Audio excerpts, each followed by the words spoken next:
All right, fellow artists, so we're going to start off our conversation with the elements of art, just like we always do. So as usual, please repeat these words after me. Line,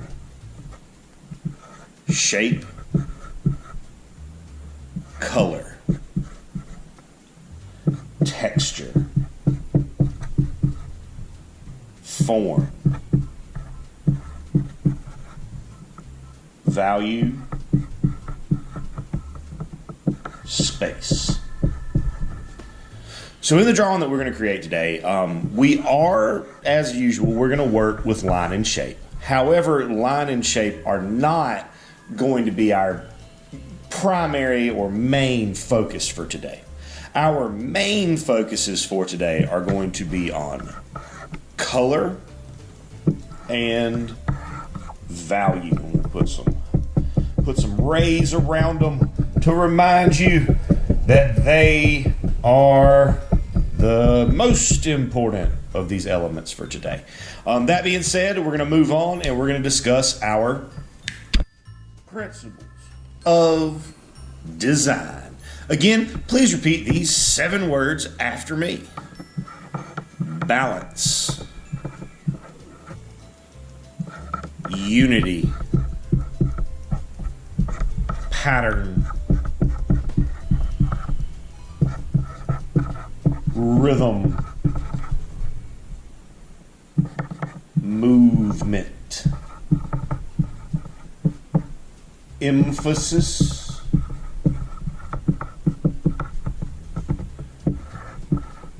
contrast. So today, looks like that marker might be kaput. Today, pattern. Pattern is going to be the most important one of these 7 words that we work with and discuss today. Now, just as a reminder to all of you, in order for something to be a pattern, it must repeat. It must continue in the same order. For example, a pattern of shapes could be something like triangle, circle, triangle, circle, triangle, circle. A pattern of lines could be like straight, curve, straight, curve, straight, curve, straight, curve. Or in the case of what we're going to be working with today, so going back to our elements of art, that focus on color, a pattern of color could be orange, blue, or red, yellow, blue, red, yellow, blue, red, yellow, blue. But that being said, we have one more thing that we need to talk about before we get into the drawing or as we begin the drawing. So we're going to move over to a blank piece of...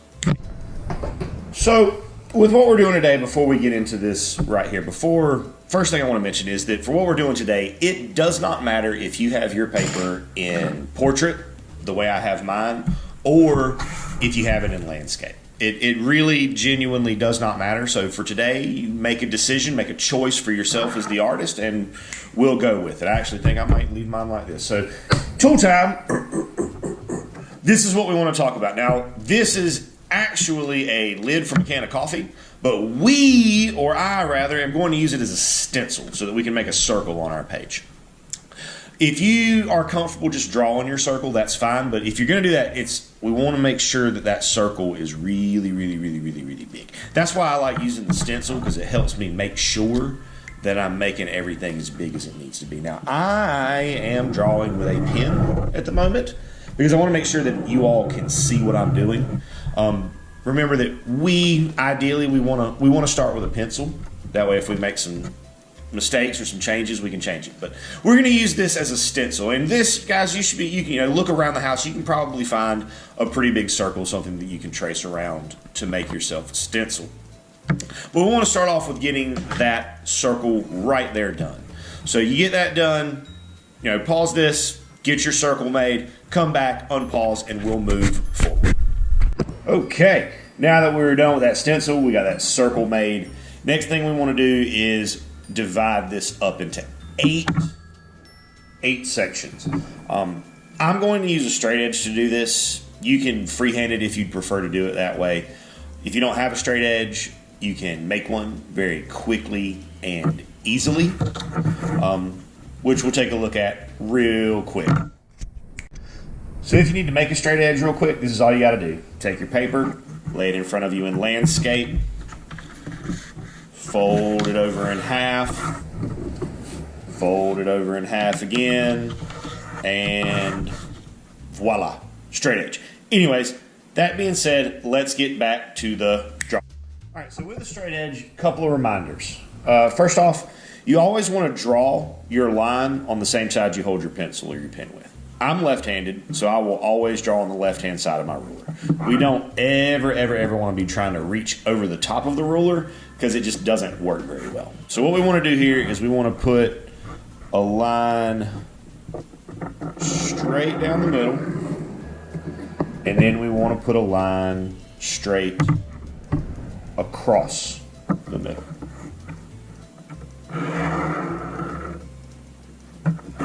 And we also want to go with lines here and here so that we have 8 sections to our circle.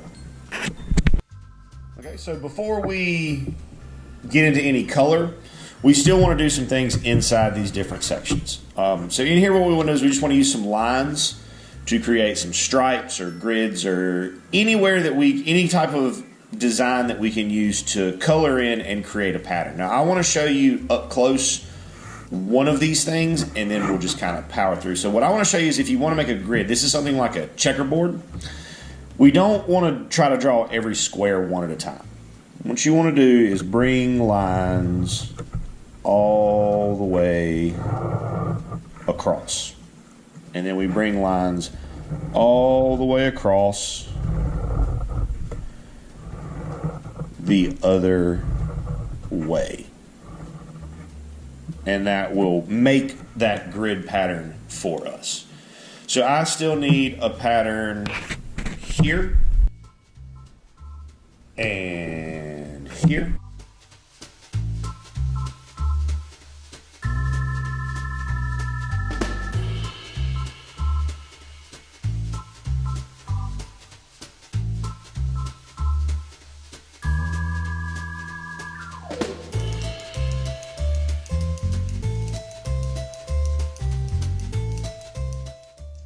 Now, with our color here, we have 8 sections. So what we're looking to do here is to put one of our different triads and one of our different complementary pairs in each section, which I'll zoom out and show in just a moment. But before I do that, I want to take a moment to talk about values in this.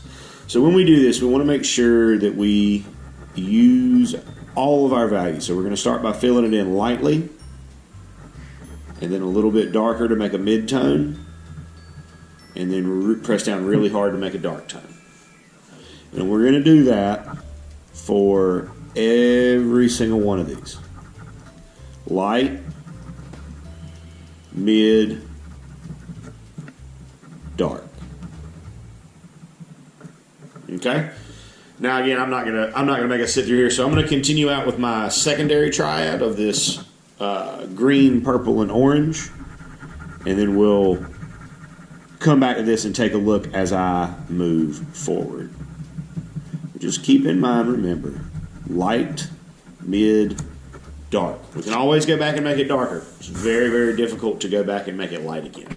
So that finishes up my pattern for my secondary triad. Next, I'm going to pick a different part and I'm going to do my primary triad. And here's my primary triad. So I have my red, blue, yellow, red, blue, yellow. Now, bear in mind, guys, I understand that yellow is not an easy color to show value with.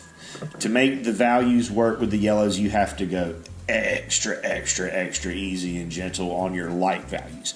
So if you're struggling with the yellow and you're not really seeing the value in the yellow show up, don't get frustrated. It's okay, and that is normal. It is a tough color to work with. Moving on, next, so that's our primary and secondary triads. Next, I'm going to do my cool triad, so that purple, green, and blue. All right, and there's that. So next up, I'm going to do my warm. I'm going to pick a space and do my warm triad. That warm triad is going to be our red, yellow, and orange. Okay, so that finishes up our warm triad. Again, that's that red, orange, yellow for the warm triad. So next are going to be our three complementary pairs. Those are blue and orange, red and green, and purple and yellow. Okay, so there we have our three complementary pairs, our blue and orange, our red and green, and our purple and yellow. Now that still leaves one piece of the wheel undone. And I saved this one for last on purpose because we need to talk about this one for a minute. In this piece of the pie, we're going to make an analogous triad. So let's take a moment and talk about what an analogous triad is and how we make one. Now to do that, we need to put this away and take a look at the color wheel. And here we have our basic, simple color wheel. Now, the three colors in an analogous triad will always be beside each other. So when we make one of these, we start by picking one color. So I'm going to pick green. Then I take the color on one side of green, so blue. And then I take the color on the other side of green, so yellow. So those three colors, blue, green, yellow, would make an analogous triad. Or let's say I pick purple. So I would take the color on one side of purple, which is blue, and I take the color on the other side of purple, which is red. And that red, purple, blue creates an analogous triad. So if we go back to our color theory wheel, we're going to build ourselves an analogous triad to fill in this last section. Good luck. What we want to do here, very end, is we just want to real quick, we want to give these things a label so to help us remember which they are. So write with me, beside your red, blue, and yellow, primary, P-R-I-M-A-R-Y.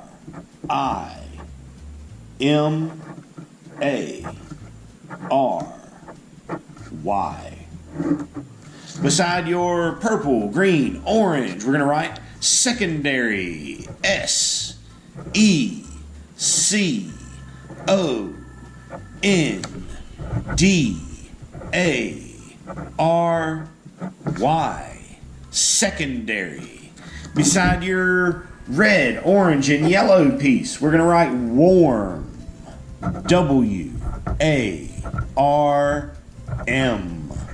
Beside your blue, purple, green, we're going to write cool. C-O-O-L. Beside any one of your, beside either your red and green, your blue and orange, or your purple and yellow, we're going to write complementary. That's a big word. But we got this. C-O-M-P-L-I-M-E-N-T-A-R-Y. I know it's a big one, but we crushed it. We did it. And then lastly, down here beside our triad that we made, our analogous triad, we're going to write that name as well. So A-N-A-L-A-G-O-U-S.